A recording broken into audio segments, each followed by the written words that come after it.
built on trust, fueled by kindness, powered by ProVisor. Welcome to the Ben Revak Mortgage Podcast. So if you've been working in real estate for any length of time, either as an agent, as a lender, deals tend to get off track. Challenges come up. Nothing is easy. Nothing is easy. So I know from my perspective as an agent representing a buyer, the things that I do to keep the transaction moving along on the tracks. On the lending side, what are some things that you've seen that you have to do if a transaction's really starting to go south? If we have a buyer who wants to buy a house and we have a seller who wants to sell a house, We have a common goal. we have a common goal. And so whenever things start to get hairy and someone's not happy, and as you are well aware, emotions get involved. For sure. You would like to think that a big transaction is people are going to go back to the numbers and logically think through it. And how many times are you trying to negotiate over something and someone takes it personally and now it's a battle and you have to try to mediate? And the best agents that I see, I'll get back to how I do it as a lender, but the best agents that I see are the ones that the agents work together to find a win-win for their clients. In order to do that, and this is the way I see it too as a lender, is we need to understand what is really important to our clients. Because if we don't take the time to ask those questions and understand that, we cannot help them get a win-win because we don't know what a win is. And so when you say, keep it back on track, the track might have changed since we wrote the offer. It often does. When you go through, and even if you do a limited home inspection, you may become aware of things that influence your decision-making, even if they don't fall within the scope of what you're allowed to negotiate. And that's a risk that a listing agent takes when they allow a limited home inspection. Mm-hmm. There's so many things that can cause the track to change. When things get bumpy, for lack of a better term, I usually will try to get on the phone with the client and just understand where their head is at. How are you feeling? What's important to you right now? What are your concerns? And then we'll just talk through it. Yeah. And they don't know what their options are because they're not in the industry. So it's a lot of education. In my experience, it's a lot of time on the phone with their agent, sometimes the listing agent, to dig deeper and find out details, figure out what options we have. I can think of one deal in particular. This house was sitting on the market for 3 months. It was probably worth $850,000. If it was in good shape, it was listed at like $440,000. It was in rough shape. The basement had flooded. There was mold. Buyers wanted to buy it. They're going to live in it. And the only way we can make financing work was with a conventional loan. They didn't have the means or the time to do some sort of a rehab. And so we get the appraisal back and it's roof inspection, foundation inspection, mold remediation in the basement. And the scope of what they were able to negotiate with the sellers was like, yeah, that's probably not going to happen. And the clients were going to go and remodel the whole thing anyway. So like, why would we piecemeal this together? What we ended up doing was we went back and got inspections on the roof and the foundation and the mold. And it turned out, even though at face value and what the listing agent was telling all of the buyer's agents that it needs a new roof and it needs, X amount of dollars in foundation repairs, the reality was, according to the professionals that inspected it, they're fine. Roof's fine. Yep. We got 5 years of life left. Yep. Foundation's fine. It's within tolerance. No work is needed currently. It's structurally stable. And so we get that on letterhead. We don't need anything else. Yep. To satisfy lending. Yep. So we still needed to get the mold remediated. And that was something that needed to be done anyway. It was done quickly. It didn't cost much. And I think what we ended up doing was we increased the purchase price to cover the cost of the mold. It was paid out of seller's proceeds at closing. So it's a win-win. There's always a solution. As the professional, if you fall into the trap of being emotionally invested, which is easy to do when you're new, because you're like, oh, this is my paycheck. I haven't gotten paid in 2 months. And you're not going to make clear decisions. You're not going to educate your clients the right way. When you're working with the right team, you're going to get good advice when emotions are running high because they're going to be able to step back and slow it down and really understand what's important and make a good recommendation. And so that's kind of my process. So when something doesn't go smoothly, it's okay. Let's circle the wagons. Let's put our heads together, figure out what everyone's goals are, and we'll find a solution. Always a solution. Yeah. And so you win 8 out of 10, the two that can't find a win-win, well, they go their separate ways. I think that's where careers are made in our industry. If you don't have the ability to do that on the deals that don't go smoothly, you're not going to be in this industry for long. Right. Every deal has something. Right. And so if you don't get really good at figuring out problems and making it a win-win in a way that gives everyone a good experience, you're not going to last. Every transaction is not linear. No, gosh, no. One thing, how you get a really good and then you joke about it. You're like, well, that was my smooth one for the year. On to the next one. Yeah. I think you hit my 3 rules for keeping a... You have rules. Yeah, I do. There's 3 ways to keep a transaction moving along. Yes. Communication. Sorry. It's true. Amen to The that. biggest complaint I have heard from buyers and sellers is I just couldn't get a hold of my agent. I couldn't get answers. They weren't communicating to me. It was all about communication. And as long as you're communicating with a buyer, if things get bumpy on the lending side, and if their agent's communicating with them, you can get through it. True. And I say this to almost every client that issues come up. The purpose of negotiations is not to win. So many people think that the purpose of negotiations is to win the negotiation. The purpose of negotiations, write this down, is to find a reasonable solution that both reasonable parties can be reasonably satisfied with, right? And if you go into it with that perspective, then you're going into it with a solution-minded mindset instead of digging your heels in and saying, this is my way or the highway. It takes communication to get from, I need to win, to we have to come up with a solution that we can both walk away reasonably satisfied. I was talking to an agent that does like more than 40 million a year by themselves. Wow. I'm not going to say who they are, but everybody knows them.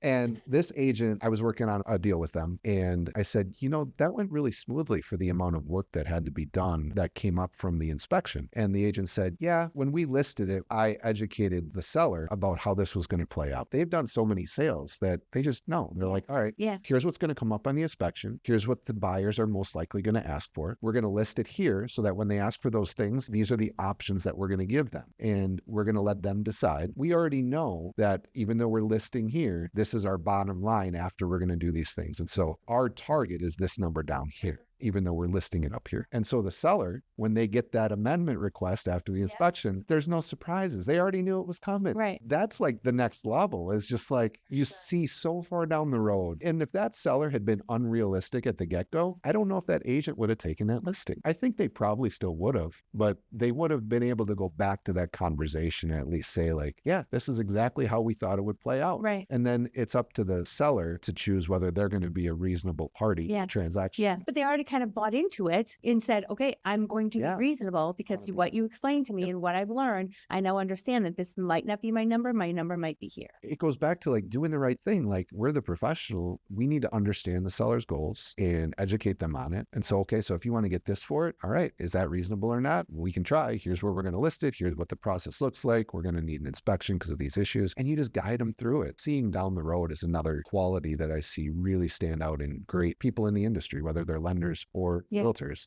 Anticipating problems before they're problems, and then they're not problems. Communication is fundamental. I bet you there's lots of agents who would have seen that listing, known those things, not said them because they're afraid of losing the deal. And just waiting for it to come up. And then you have a more difficult challenge to overcome. You have a much higher chance of losing the deal because the expectation of the seller was here. And now all of a sudden you're trying to adjust that expectation when that conversation should have happened before the listing went live. For sure. The listing consult, probably. I mean, you have a limited view of the whole picture. If a buyer's looking at 36 different properties, right? You might hear about some of them, but not all of them, right? So are buyers coming to you with a trend in any like surprises or expectations that they had that then they're surprised by in the market or anything like that? Or the one surprise that I see the most is, wow, I didn't think that's what my payment or closing costs would be. Like, you go online and you find a calculator, like, what's my payment for this house? That calculator has no clue what the buyer qualifies for as far as loan programs. They have no clue what their actual rate's going to be. They don't know what their mortgage insurance is going to be.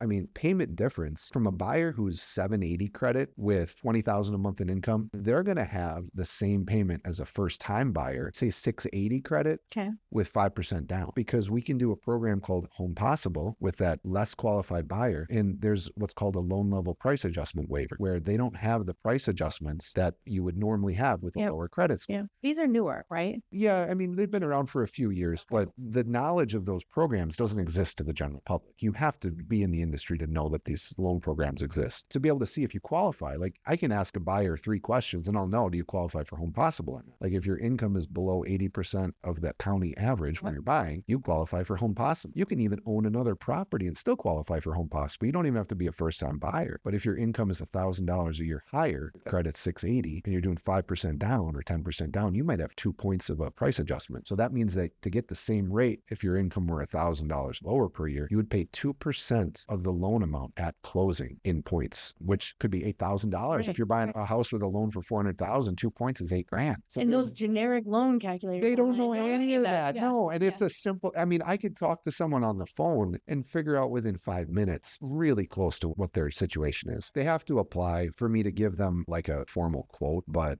quick conversation, we can figure out the bulk. And so that's where I try to focus my time and energy, is that front end, like helping people structure deals, helping agents get accepted offers. I've come to believe that is my best value, spending my time and energy in that sphere. And then there's parts of the loan that are generic. They're the same everywhere. Like you need homeowners insurance. Yeah. It's going to be pretty much the same. The cost might change. The agent, the company might change. The coverage limits will change. But on my side of it, we need a binder and we need it promptly and we need it to list us as the loss payee. I don't need to be the one doing that. So I have a team that helps me with that type of work with a loan. I'm very involved with every loan because of that part of the process that just requires the communication, the hands-on. Like I'm happy living in that part of the mortgage lending world.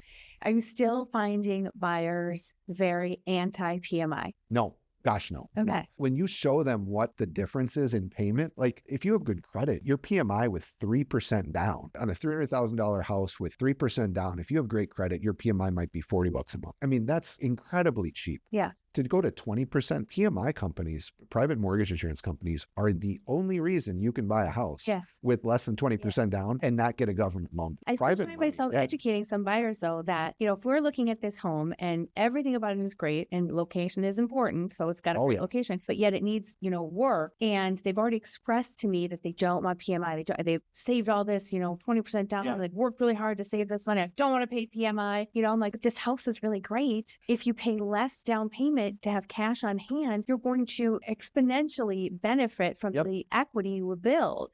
So PMI is not your enemy. PMI is a tool. It's the same tool as a mortgage loan. It's just a different tool.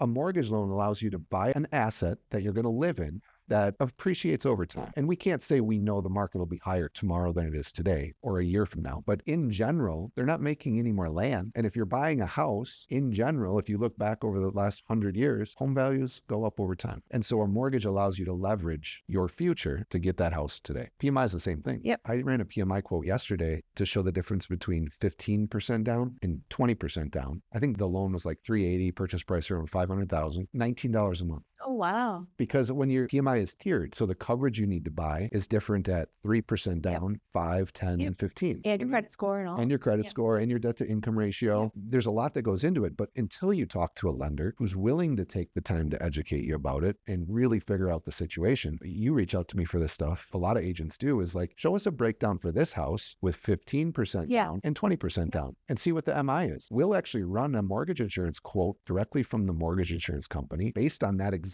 home. And we'll show you exactly what your MI is. If you were to get an accepted offer today, this is your MI cost. And then you can make an educated decision like, oh, well, I'll save $25,000 by doing 15% down rather than 20. And then I can do that work and not have a bunch of money out of pocket. And that's way cheaper than going and taking out a home equity loan after closing, financing. And so seeing the long term and educating the client about here's your goals, here's what all your options are. 15% down is probably the best option. Well, oh, okay, that makes sense now. But until you have the conversation with them, they don't know. And until I ask the questions. So it really does come back to communication. For sure. Always. Yeah. And like laying out the options for them, communicating those options to them so that they understand that 20% down that they worked so hard for and not wanting to pay PMI can actually give them even more than what they thought if they use some of it for a home project or renovation as opposed to putting it. And I have to say, am I wrong in saying that very, very, very wealthy people aren't putting 20% down on any debt that they're taking out? Like they know I want to keep it in my pocket so I can use it, So. No, I was just on Ellen Becker Investment Group podcast yesterday, and that's what we were talking about. We're talking about the spread between your debts and your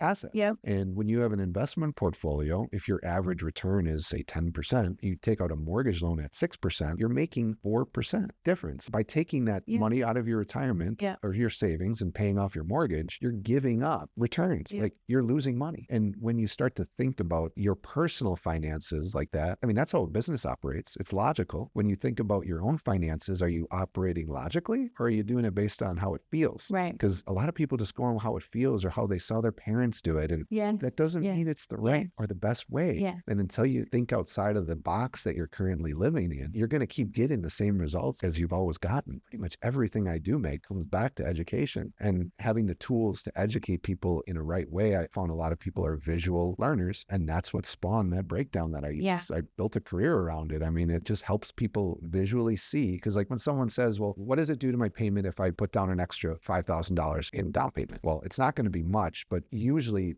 that's not the real question they're asking. What they're asking is, what's the relationship between down payment and payment? And you can't answer that without giving them a tool to play around with it and let them see, like, hey, if I go $5,000 more on purchase price, what happens to my payment? Yep. Oh, well, it goes up $25 a month. Like, it's not that much. Yeah. And when they see it in black and white, it's just so much easier. I'm convinced it lets them be much more aggressive when they write offers, when they know for sure what the numbers mean. Like, because when you say like, yeah, this one's under list, they listed it way low, you're going to have to offer 40 over list. But then you can go back and show them comps. Like, I can show them the market. you can show them the market. Yeah. I can help show them the numbers. And then they can see like, all right, well, there's 7 offers on it. It's fall. So the fact that there's 7 offers tells us in the fall, there's definitely something going on. My realtor, who's a professional, has showed me the comps. We know it's listed low. We're going to write 40 over because we know the comps show that it's worth that. And we know the numbers because we have a good lender who educates us. You can put deals together that wouldn't come to fruition without the education and the communication. For sure. And that's partnership. Because they just sort of shut down and think, I can't. Yep. Until you show them. Until you show them what's possible. It's not as scary as people think. It's really not. And I will say, there's not a lot of 40,000 over lists going on anymore. Thankfully. Unless, like you said, they intentionally priced it super, super low. Yeah, those are fewer and far between now, which I think is a good thing. I agree. I feel so strongly that everyone deserves home ownership. Everyone deserves the opportunity to own a home and have a piece of land that is theirs, you know? And I really try to overcome the fear, especially in like the Gen Z buyers and stuff, that's never going to happen for me. No, it can happen. There's a lot of, I'd use the word toxic. There's a lot of toxic talking heads that talk about how owning property is a bad thing. Oh, I've seen a little bit of that. Yeah. And how there's like this trend towards renting. Like that. Yeah. I mean, I do know some who they do rent. I know 2 people in specific in my mind that are Gen Z, and they just like, I just like to rent. I see way more Gen Z clients coming to me shopping for homes. I am so impressed at their discipline, their ability to save money, their drive for it and things like that. It's so impressive to me. I come from a generation, we were not taught how to save money. No shade to them, the boomers, because they didn't teach us. They didn't learn either. Well, they grew up in the shade of the Great Depression. Yeah. I mean, you look at like my grandparents, like they saved everything. Yeah. My grandparents' house, well, we might need this someday, so let's put it in the basement. Yeah. You go downstairs, you can barely walk because there's so much stuff saved. Yeah. But just in case. I'm not going to name any names, but yes. Yeah. I know people do. Then you've got this whole new generation of people who are old enough now to look at homes and buy homes and things like that. They know how to save money. They learned how to save money at a younger age. They have the discipline to do it. They have the drive to do it. They have the desire. It's just so impressive. So impressive to me. I grew up the same way. I didn't learn a whole lot of money from my parents. They didn't know. They didn't know. Yeah, They were doing the best they could with what they had.